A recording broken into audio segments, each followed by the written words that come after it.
All right, everybody, we're here with our friend Pastor Afshin Yaghtin, who was arrested at the Drag Queen Story Hour on June 15th at the South Hill Library.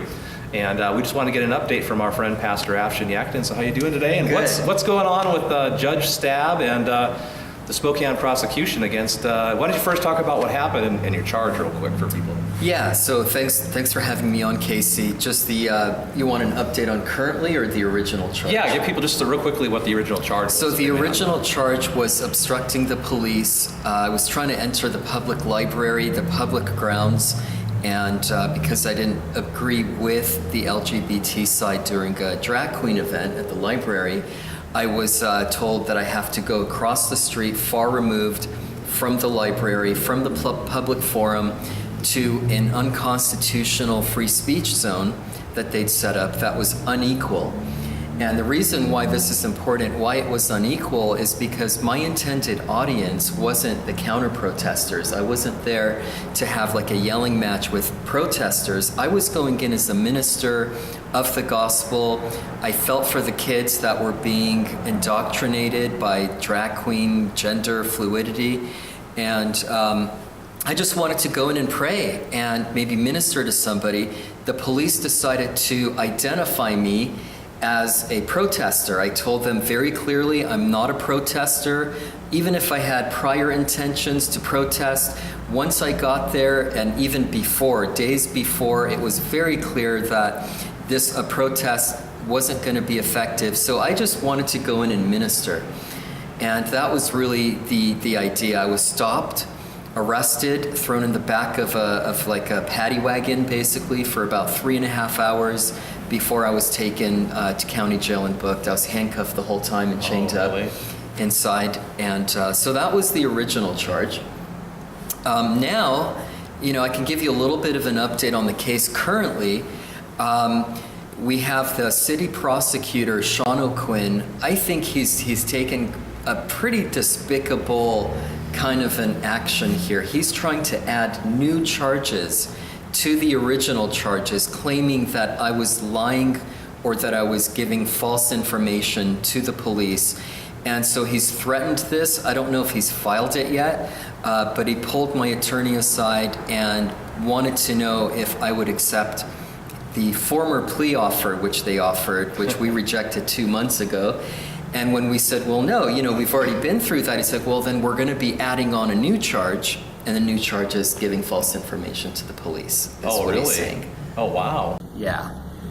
So that's the charge. I don't know if he's done it yet, if under what why he thinks I was giving false information. I was there as a minister, this wasn't a political thing to me. I wasn't You were just trying to, and this was in the parking lot where they stopped you, and they stopped other people that they suspected of being there maybe to protest, and rather than let them just go in the library and let them, they couldn't even go into the event. They weren't trying to maybe go to the event. They just wanted to go to the library. Yeah. And normal people that just wanted to go to the library were getting asked, what side are you on? We have almost 17 gigabytes of body camera footage corroborating that the police were shaking down all kinds of people, asking them, like, what side are you on?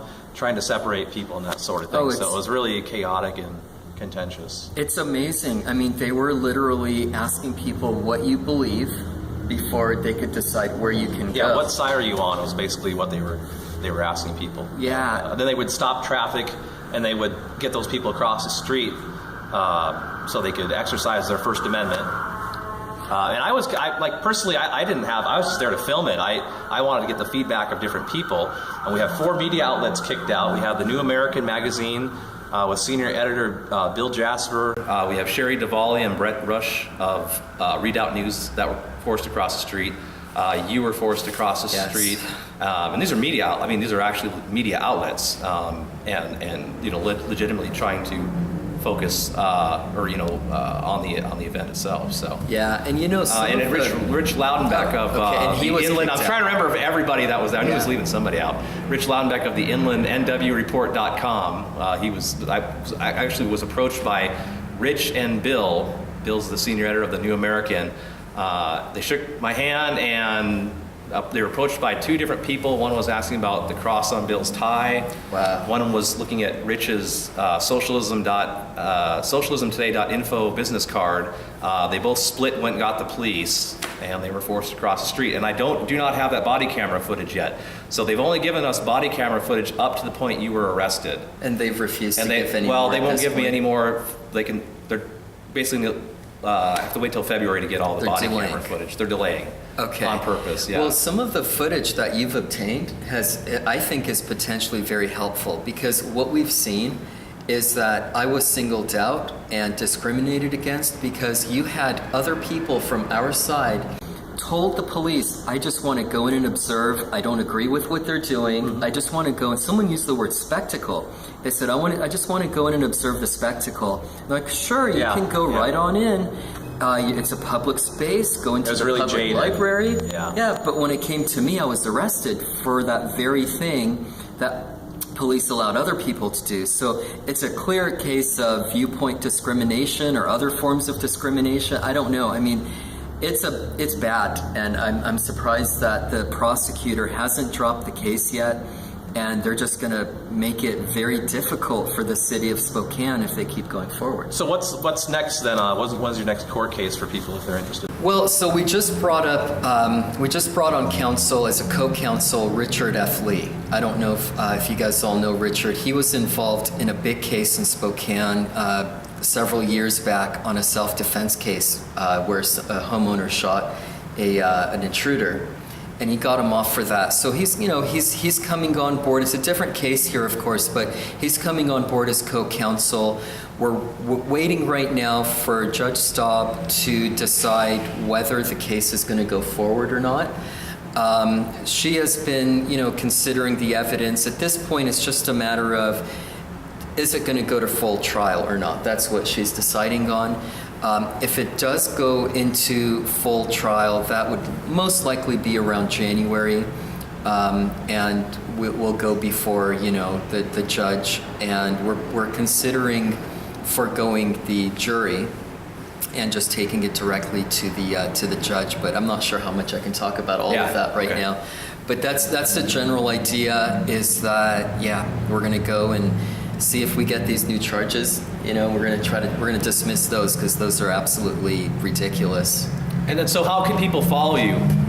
Where can they check out Saved Magazine? Yeah, so thanks for bringing up Saved.